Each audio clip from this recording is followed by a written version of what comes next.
தீரன தீரன தீரன தீரன தீரன தீரன தீரன தீரன தீர தீரனா தீரா தீர தீரனா தீரா. தேவை தேவை தேவை உடனே மாமியார் தேவை. தேவை தேவை தேவை ரொம்ப நல்ல மாமியார் தேவை. தேவை தேவை தேவை உடனே மாமியார் தேவை. தேவை தேவை தேவை ரொம்ப நல்ல மாமியார் தேவை. பெரிய பொட்டு வச்சுக்கிட்டு நடக்கும் மாமியார் தேவை. அம்மி மிதிச்சு அருந்ததி பார்த்து குடும்பம் நடத்த தேவை. மஞ்சள் குங்கும மங்கள பூவும் சுமந்து வர வேண்டும். வம்சம் வாழ தெய்வாம்சம் வேண்டும். தேவை தேவை தேவை உடனே மாமியார் தேவை. தேவை தேவை தேவை ரொம்ப நல்ல மாமியார் தேவை. வாராயோ மாமி வாராயோ, வரலக்ஷ்மி போல வாராயோ, அழகாக தொங்கும் தாலி இனி அன்பாலி போடு வேலி. சூலில்ல காலி ஆவாயே.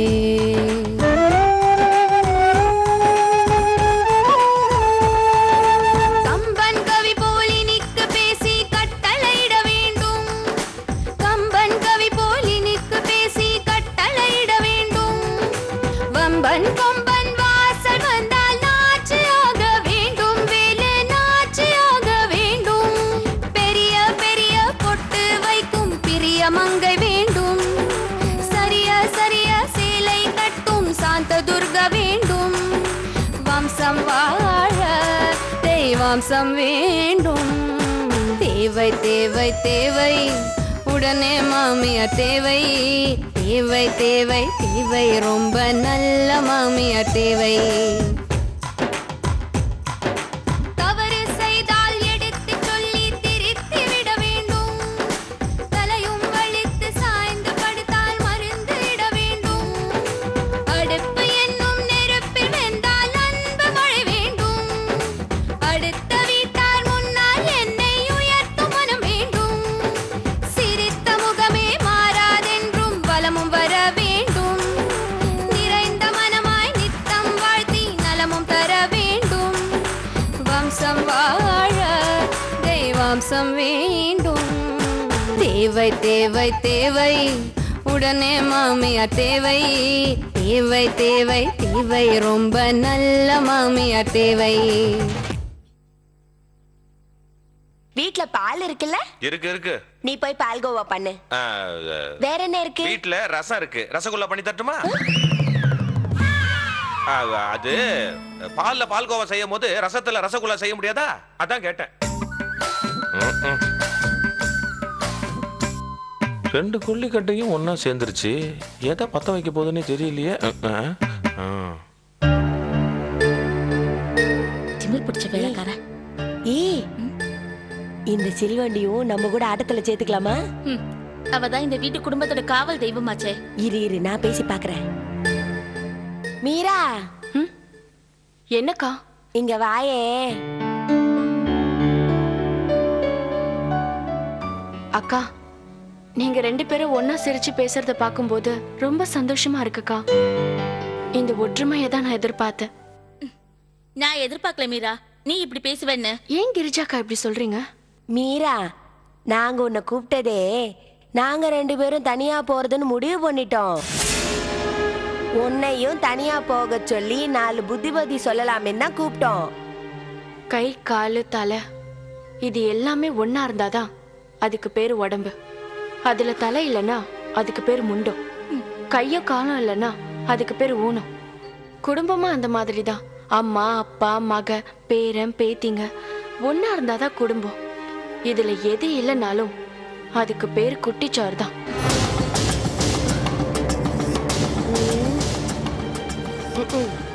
மருமகளை இந்த வீட்டுக்கு வந்து 1 வருஷம் தானே ஆகுது. ஆசைப்பட்ட மாதிரி வாழ முடியலன்னு கண்டிப்பா ஒரு நாள் கண்ணீர் விடுவா. அப்பதான் நாம ரெண்டு பேரும் அவளுக்கு கடவுளா தெரிவோம்.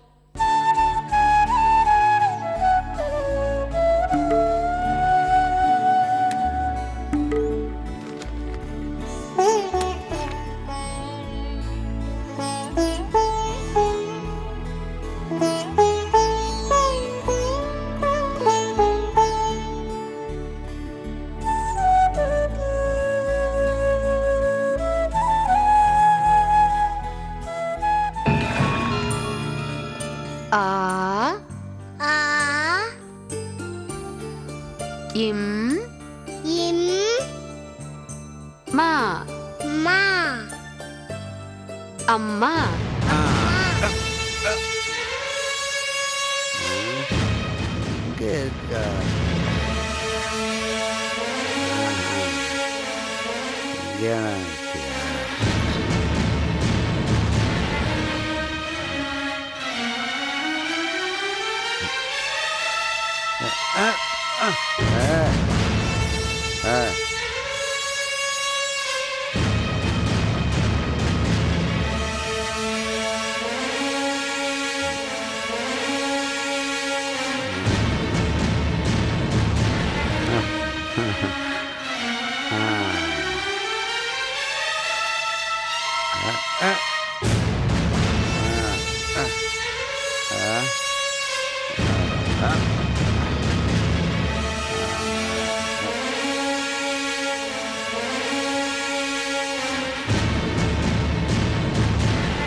அப்பா இங்க பாருப்பா, நான் அப்பான்னு எழுதியிருக்கேன். அப்பா. யாரப்பா? நானா? அவள்கிட்ட போய் கேளு. யார் அப்பா? ஏண்டே இவளுக்கு அப்பா யாருன்னு சொல்ல மாட்டில்ல? இங்க வாரு. இவ தான் என் பொண்ணு, இவளுக்கு தான் நான் அப்பா. தெரியுதா? நானும் இவ ஜாடையில் எந்த ஆம்பளையாவது இந்த ஏரியாவில் இருக்கானான்னு பல போட்டு தேர்ற கிடைக்கல. சொல்லு, இப்ப சொல்லு, யாரு அப்பா? யாரு? நான் காட்டின தாலியை சுமந்துக்கிட்டு இன்னொருத்தன்ட்ட குடும்பம் நடத்திக்கிட்டு இருக்கியா? விடமாட்டேன், விடமாட்டேன். இவ எனக்கு பிறந்தவ இல்லை. இவ அப்ப யாருன்னு கண்டுபிடிச்சிட்டு உன் உசுர எடுப்பேன். அதுக்கு முன்னாடி உன் தாலிய பறிப்பேன்.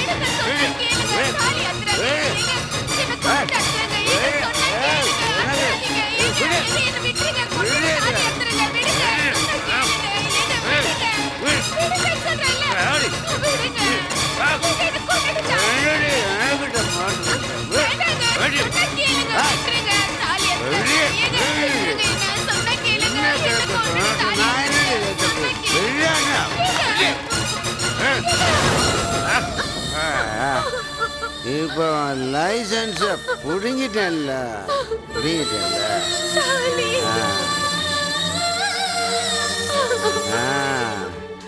இதானே இதானடி உனக்கு அடையாள சின்ன. இனிமே உனக்கு அடையாளம் இல்லை.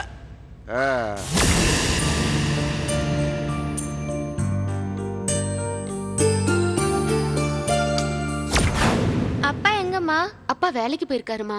எல்லாரும் பகல்ல தானே வேலைக்கு போவாங்க, இவர் மட்டும் ஏன் ராத்திரி வேலைக்கு போறாரு? அவர் பாக்குற வேலை அப்படிமா, நமக்காக தானே கஷ்டப்படுறாரு. ஏமா அழற? எல்லாம் தலையெழுத்துமா. தங்கச்சி தூங்கிட்டா பாரு, நீயும் தூங்குமா. அப்பா உன்னை பார்க்கும் போதெல்லாம் ஏமா சண்டை போடுறாரு, அடிக்கிறாரு? தப்பு செஞ்சவங்கள அடிக்கதான் செய்வாங்க, நீங்க தான் சொன்னீங்க. நீங்க என்ன தப்பு செஞ்சீங்க? நான் எந்த தப்பும் பண்ணலம்மா, ஆனா என்ன சந்தேகப்படுறாரு. அப்படின்னா உனக்கு இது புரியாதுமா. அப்பா எப்ப வருவாரு? காலையில வந்துருவாருமா. அவர்கிட்ட எதுவும் பேசக்கூடாது, நான் எதுவும் சொல்லி கொடுத்துட்டேன்னு சண்டை போடுவாரு. என் செல்லம் இல்ல, அப்பா கிட்ட எதுவும் கேட்காத. தூங்குமா.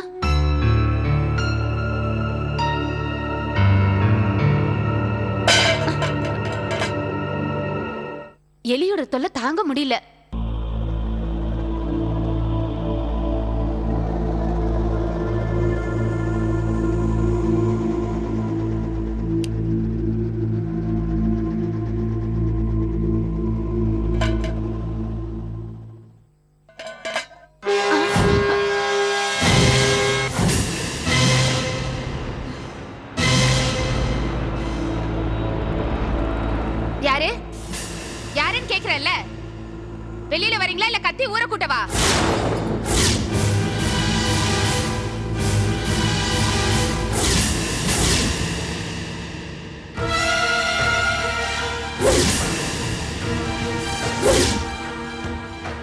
நானும் சின்னவ எவனுக்கு பிறந்தான்னு கேட்டுக்கிட்டு இருக்கேன்.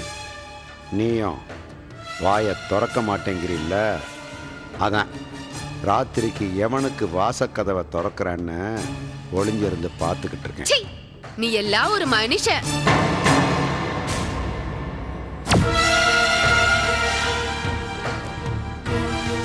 நாம ஒளிஞ்சிருக்கிறத மோப்பம் பிடிச்சுக்கிட்டேன். எவனையும் வர வேண்டாம்னு சொல்லியிருப்பாளோ?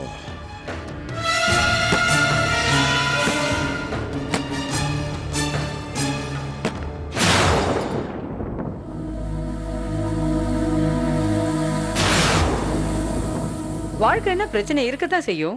அம்மா, பிரச்சனையே எனக்கு வாழ்க்கையா இருக்குமா? நான் நிம்மதியே இழந்துட்டேன். குழந்தையோட எதிர்காலம் உங்க பிரச்சனையால பாதிக்கும்னு உங்களுக்கு தோணலையா? அத புள்ளைய பெத்தவல்ல உணரணும். வெக்கத்தை விட்டு சொல்றமா, அவ இன்னொருத்தனோட தொடர்பு வச்சிருக்கா. இல்லங்கம்மா, நான் எந்த தப்பும் பண்ணலம்மா. அம்மா, அவளை நம்பாதீங்க. அது எவனுக்கோ பிறந்தது எனக்கு நல்லா தெரியுமா. ஐயோ, அது உங்களுக்கு பிறந்தது தாங்க.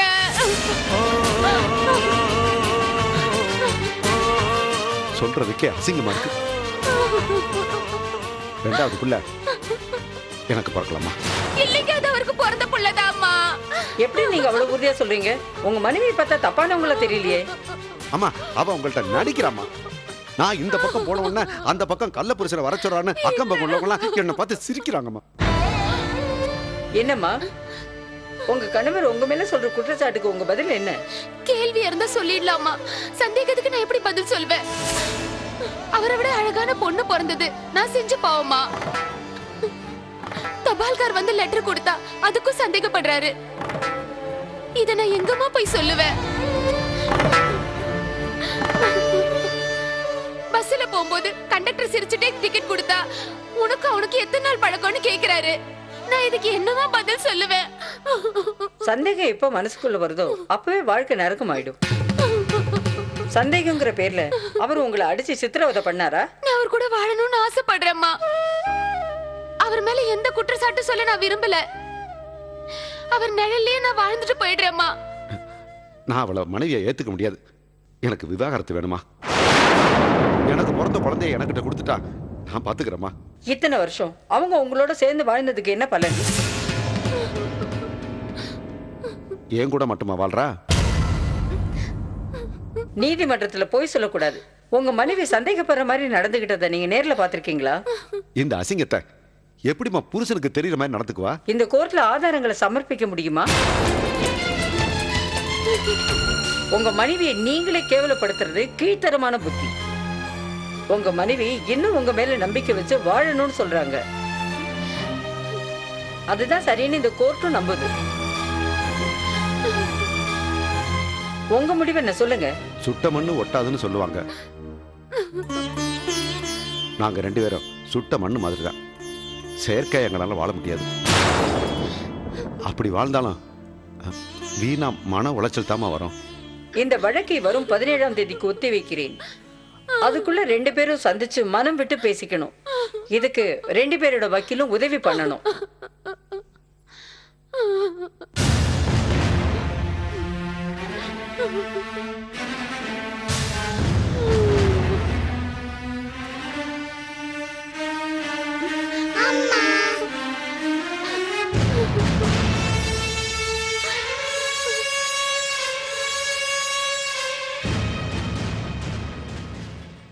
ஏய், நில்லுடி. ஆண்டி, விவாகரத்து வாங்கணும்னு சொல்லித்தானே கோர்ட்டுக்கு வந்தேன். இங்கே வந்து ஆண்டி என் மானத்தை வாங்குறேன். என்ன புரிஞ்சுக்காததுனால தானே இவ்வளவு பிரச்சனை. என் மேல தப்பு இருந்தா உங்க கால்ல விழுந்து மன்னிப்பு கேட்டு நான் உங்களை விட்டு விலகி போயிருப்பேன். நான் மனசார தப்பு பண்ணலங்க. ஏய், வாய மூடு. கோர்ட்டு தீர்ப்பு சொல்ற வரைக்கும் என்னால பொறுமையா இருக்க முடியாது. நானே என் தீர்ப்பை சொல்றேன். வரே, இன்னைக்கு தான் என் முகத்துல முழிக்கிற கடைசி நாள். இனிமே என் முகத்துல முடிக்க கூடாது. நீரும் உன் பிள்ளையும் எக்கட கட்டு போங்க.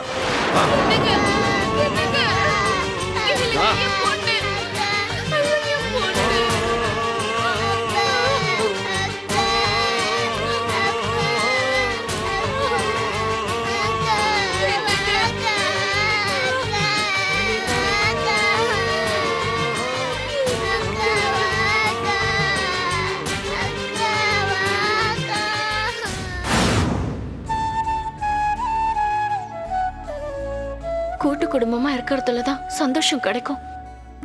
யார் ஒருத்தர் ஒழுக்கம் தவறினாலும் எல்லாருக்கும் குழப்பம் வரும்.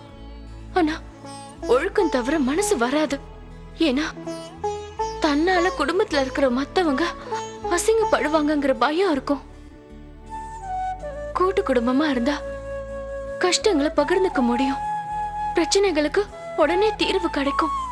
கூட்டு குடும்பத்துல ஒற்றுமையா இருந்தா நம்மள எதுக்குறவங்க கூட பயப்படுவாங்க. ஆனா இந்த உண்மை நீலவேணி அக்காவுக்கோ கிரிஜாக்காவுக்கோ தெரியல. ஒரு குடும்பத்தை ஒன்னா ஒற்றுமையா இருக்க வைக்கிறது அன்புதான். அந்த தாய் அன்பு என் மாமனார் கிட்ட இருந்து அளவில்லாம கிடைக்குது. எங்க அம்மான்னு கூப்பிட்ட ஒரு தாய் இல்ல, ஆனா அந்த அம்மாவை என் மாமனார் ரூபத்துல நான் பார்த்துட்டு இருக்கேம்மா. ஒரு பொண்ணு அவளோட வாழ்க்கையில 2 தடவை தான் வீட்டை விட்டு போவா. முதல் தடவை திருமணமாகி புகுந்த வீட்டுக்கு போவா. 2வது தடவை மரணமாகி வீட்டை விட்டு போவா. ஆனா நீலவேணி அக்காவும் கிரிஜா அக்காவும் தனி கொடுத்தணுன்ற பேர்ல இங்க இருந்து வீட்டை விட்டு வெளியே போகணும்னு பிளான் பண்றாங்கம்மா. நான் விட மாட்டேமா. இந்த குடும்பம் பெரியறத நான் தடுத்து தீருவேன். ஏன்னா தனியா போய் நீங்க பட்ட துன்பம் துயரம் என் சின்ன வயசுல பார்த்து அது வடுவா என் மனசுல ஆழமா பதிஞ்சிருச்சுமா. அன்பு இல்லாத வீடு காட்டு மிராண்டிகள் வாழற கொகட சொல்லுவாங்க. அன்பு நிறைஞ்ச வீடு ஆனந்தம் விளையாடுற வீடு அது இந்த வீடு தானே நீலவேணி அக்காவுக்கும் கிரிஜாக்காவுக்கும் புரிய வெப்பனே தவிர அவங்கள பிரிய விட மாட்டேன். இது உங்க மேல சத்தியமா?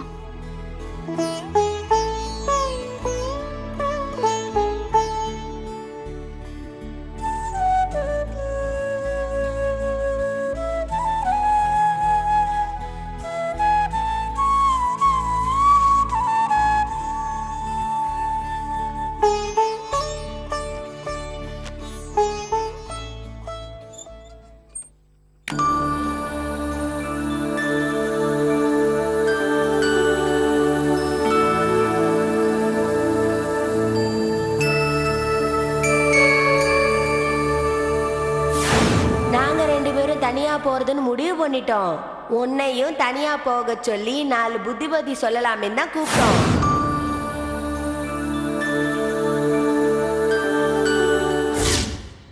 என்ன பார்த்தா நாடகத்துல நடிக்கிற மாதிரி தெரியுதா? என்ன மேடம் ஏன் திடீர்னு இப்படி கேக்குறீங்க? பின்னங்க யாருங்க அந்த மீரா?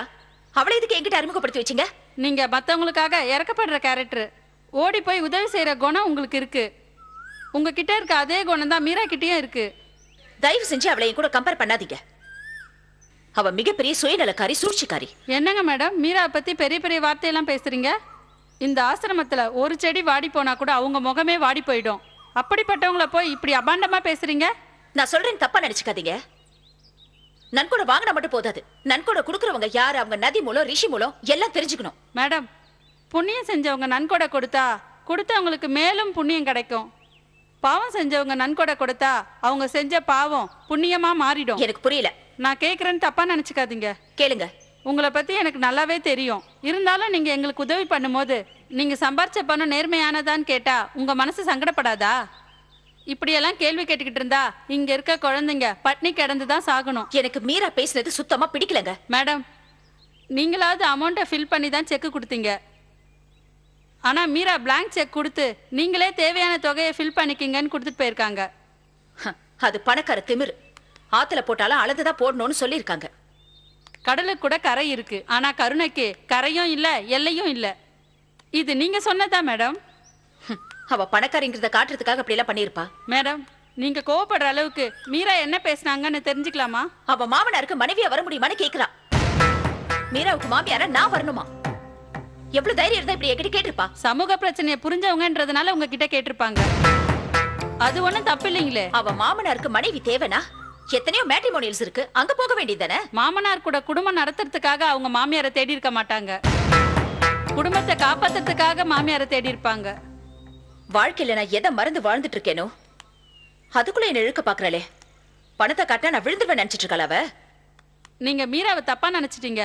மீராவோட ஒவ்வொரு செயல்லையும் பொதுநலம் தான் இருக்கும், சுயநலம் இருக்காதுங்க மேடம். உங்களுக்கு வேணா அவ பெரிய டோனரா இருக்கலாம், அதுக்காக அவ பேசினதை நியாயப்படுத்தாதீங்க. மேடம் மீரா வாழ போன இடம் மட்டும்தான் பணக்கார குடும்பம். ஆனா உண்மையிலேயே மீரா ஒரு அனாதை.